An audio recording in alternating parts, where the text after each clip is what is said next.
US army का एक बड़ा बयान सामने आया है। यूएस आर्मी की तरफ से कहा गया है कि ईरानी तेल टैंकर पर कब्जा हमने जमा लिया है।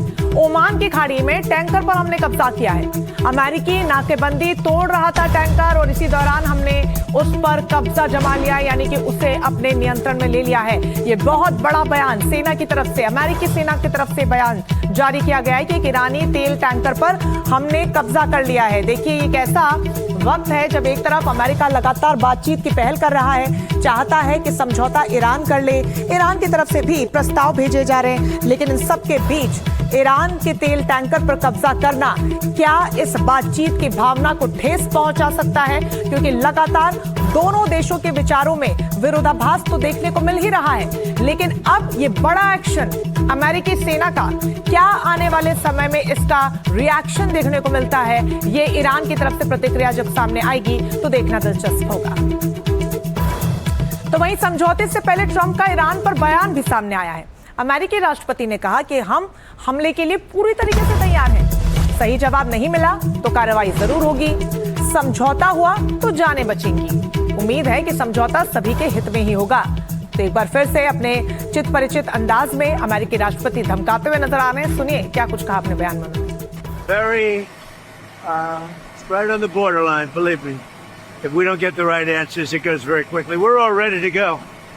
We have to get the right answers. It would have to be a complete 100% good answers. And if we do, we save a lot of time, energy, and lives, most importantly.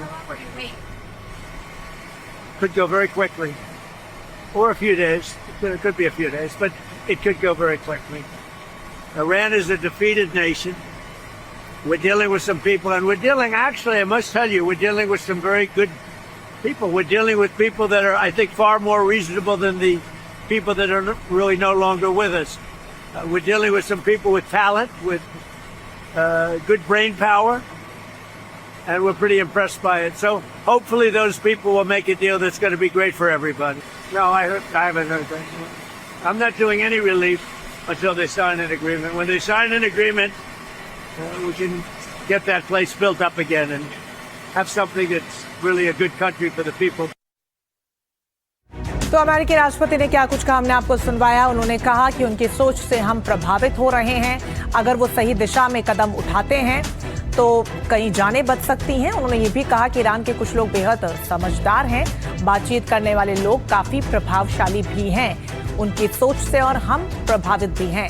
हालांकि सीधे तौर पर वो कह रहे हैं कि अगर बात नहीं बनी तो हम हमले के लिए पूरी तरीके से तैयार हैं और बहुत सी जानें जो जा सकती है उससे समझौता कर ईरान बचा सकता है। हालांकि ईरान भी लगातार अपने पॉइंट्स को लेकर, अपनी मांगों को लेकर अड़ा हुआ है। 14 सूत्रीय प्रस्ताव पाकिस्तान के जरिए वॉशिंगटन को भी भेजा गया है, लेकिन दो जो बड़ी मांग है, हॉर्मुज पर नियंत्रण को लेकर, अमेरिकी के नाकेबंदी को वहां से हटाने को लेकर और साथ ही परमाणु संवर्धन को लेकर, ये 2-3 बातें जिस पर समझौता लगातार अटका हुआ है। दोनों देशों के बीच बातचीत बनते बनते बिगड़ जा रही है। ऐसे में मिडिल ईस्ट का तनाव क्या और आगे बढ़ेगा और ज्यादा गंभीर होगा? और अगर ऐसा होता है तो न सिर्फ अमेरिका, ईरान इसका दंश झेलेंगे, बल्कि दुनिया भर के देशों पर इसका असर पड़ेगा। तो ट्रंप भले ही ईरान पर बड़े हमले की धमकी दे रहे हों, पर ईरान एक ऐसी कोशिश करने जा रहा है, संसद में ऐसा बिल लाने की तैयारी कर रहा है ईरान कि अगर वो बिल पास हो गया तो दुनिया की सबसे बड़ी सुपर पावर, आपको बता दें कि जो रास्ता है उसका पूरी तरीके से महाधमाके का साफ हो जाएगा। ईरान के उसी विनाशक बिल की पेशी इस वक्त हम आपको कराते हैं।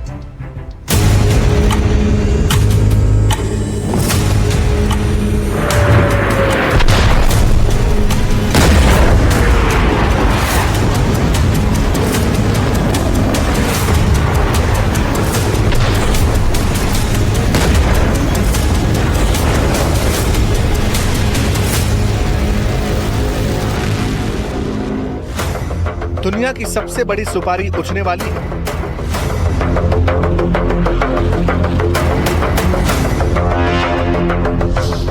ईरान ने ट्रंप नेतन्याहू के सिर पर 500 करोड़ का इनाम रखा है। ईरान के विनाशक प्लान से तेल अवीव और पेंटागन तक हड़कंप मच गया।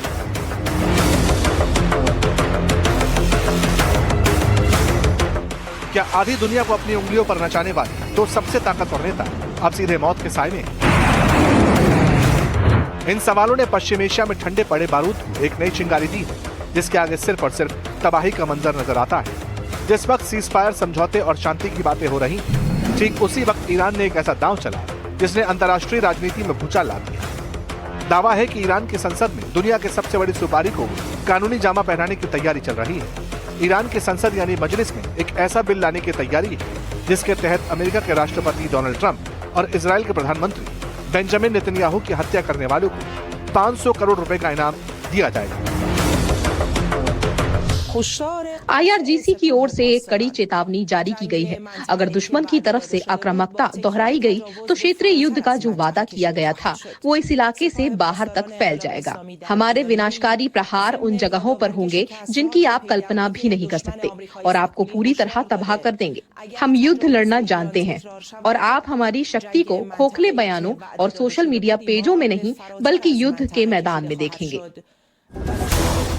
ईरान का राष्ट्रीय सुरक्षा आयोग सुपारी वाले इस बिल को तैयार कर रहा है। इसे नाम दिया गया है इस्लामिक रिपब्लिक की सैन्य और सुरक्षा बलों की जवाबी कार्रवाई।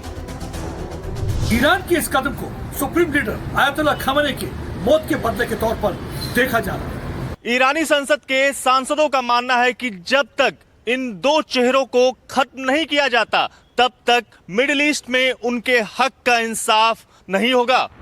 मुझे लगता है कि हमारी कूटनीति को जमीन पर मौजूद हमारी सेना के साथ होना चाहिए ताकि जब आप अमेरिका के खिलाफ आवाज उठाएं तो अंदरूनी विवाद ना हो।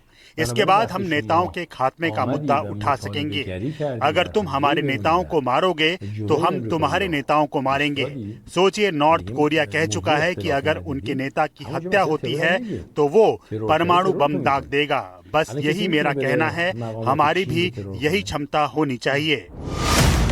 जैसे ही ईरान के सुपारी वाले बिल की खबर वॉशिंगटन पहुंची, अमेरिका के सुरक्षा गलियारों में हड़कंप मच गया। अमेरिका का साफ कहना है कि उनके किसी भी नागरिक या राष्ट्रपति पर आंच आए तो ईरान का नक्शा बदलते देर नहीं लगेगी। पेंटागन ने साफ कर दिया है कि ईरान की ऐसी किसी भी हिमाकत का जवाब बुलेट की रफ्तार से दिया जाएगा। उधर ट्रंप कहते हैं कि ईरान घुटनों पर आ चुका है। To make sure that Iran doesn't get a nuclear weapon. You know how it is to negotiate with a country where you're beating them badly. They come to the table, they're begging to make a deal because they're begging to make a deal. I hope we don't have to do the war, but we may have to give them another big hit. We may have to give them another big hit. I'm not sure yet. You'll know very soon. शांत तो Israel भी नहीं बैठने वाला। Iran को लेकर Netanyahu के तेवर पहले से ही तल्ख है। वो कह चुके हैं कि जो इजराइल को मिटाने की सोचेगा, इजराइल उसे पहले मिटा देगा। हमने ईरान द्वारा विकसित किए गए परमाणु बमों और हजारों बैलिस्टिक मिसाइलों के तात्कालिक अस्तित्वगत खतरे को अपने से दूर कर दिया है। और मैं आपको बताना चाहता हूं, आपको ये समझना होगा, मेरे साथी ये जानते हैं, अगर हमने ऐसा नहीं किया होता तो आज ईरान के पास कम से कम एक परमाणु बम होता और वो शायद इसे बढ़ाने की ओर बढ़ रहे होते, लेकिन ऐसा नहीं हुआ। ईरान के इस्लामी दांव के बाद यरूशलेम और तेहरान के बीच की दुश्मनी उस लेवल पर पहुंच सकती है जहां से पीछे हटना नामुमकिन लगता है। सवाल यही है, क्या यह सिर्फ एक मनोवैज्ञानिक युद्ध है या फिर ईरान वाकई दुनिया के दो सबसे वीवीआईपी नेताओं के खिलाफ किसी बड़े ऑपरेशन को अंजाम देने की फिराक में?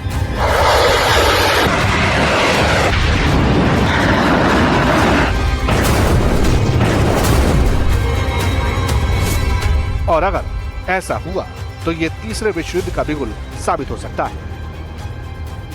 देशों के इस वक्त जो तेवर हैं, उससे यह अंदाजा लगा पाना बहुत मुश्किल है कि समझौते के टेबल पर ये दोनों देश एक साथ आएंगे कैसे। इसी खबर पर ज्यादा जानकारी के साथ प्रदीप दत्ता सीधा हमारे साथ जुड़ गए हैं। प्रदीप, दो बड़ी जानकारियां सामने आई। पहली खबर ये कि कैसे अमेरिकी सेना ने ईरानी तेल टैंकर को कब्जे में ले लिया है। अब बड़ा सवाल यह है कि जब समझौते की दहलीज तक आप पहुंच गए हैं तो इस तरीके की कार्रवाई से क्या उसको पार कर पाएंगे? बिल्कुल आप सही कह रहे हैं। जिस तरीके के तेवर दोनों तरफ से लग रहे हैं उस तरीके से ऐसा लग नहीं रहा कि दोनों के बीच में कोई समझौता होने जा रहा है। हालांकि डोनाल्ड ट्रंप इस तरीके का इंप्रेशन देने की कोशिश कर रहे थे कि समझौते के बहुत करीब है। यही एक वजह उन्होंने जताई थी जब 2 दिन पहले उन्होंने कहा था कि हम अभी उन पर प्रहार नहीं करेंगे क्योंकि सऊदी अरब, कतार और यूएई ने कहा कि जल्दी समझौता हो जाएगा। लेकिन जिस तरीके से ये नेवल ब्लॉकेड चल रहा है उस स्थिति में ईरान कतई ही समझौता नहीं कर सकता क्योंकि ईरान ने साफ कर दिया था। ईरान लगातार यही कह रहा है जब तक कि नाकाबंदी यूएस यूएस की तरफ से चलती रहेगी तब तक वो स्ट्रेट ऑफ हॉर्मुज नहीं खोलेंगे। और अगर स्ट्रेट ऑफ हॉर्मुज नहीं खुलता है तो आप समझ सकते हैं कि बिल्कुल भी समझौता कहीं भी हो नहीं सकता, क्योंकि दो बहुत इंपॉर्टेंट मुद्दे जो अभी तक इस जंग में नजर आ रहे हैं। एक तो स्ट्रेट ऑफ हॉर्मुज को खोलना ताकि ये फ्री और सेफ पैसेज हो, ताकि वहां से सब शिप आसानी से मूव कर सके, और दूसरा ये है कि न्यूक्लियर वेपन जो है ईरान बिल्कुल हासिल न कर पाए।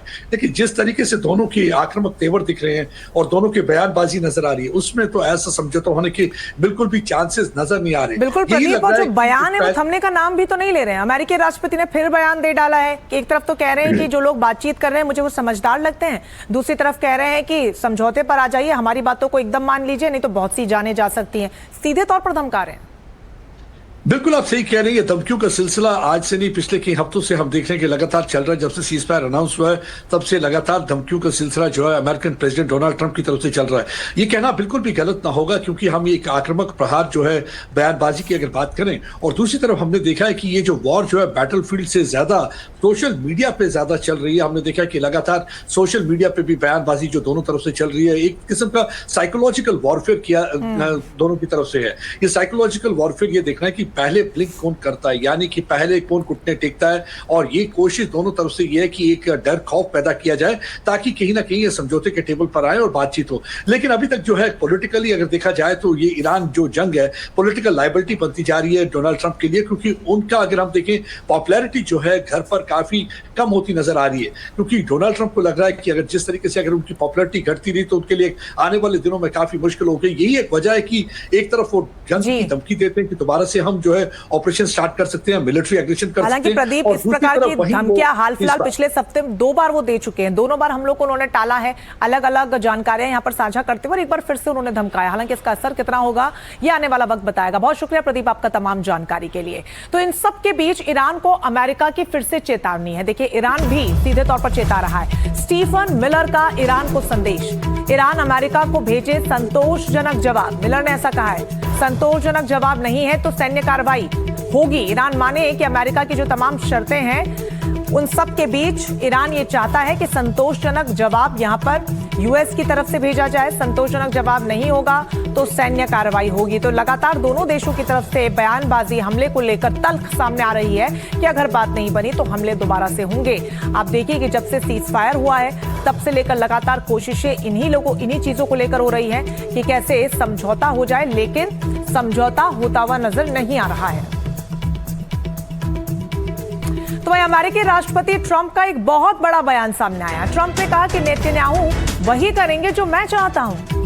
नेतन्याहू एक अच्छे प्रधानमंत्री हैं और कुछ समय बाद मैं खुद इजराइल जाऊंगा।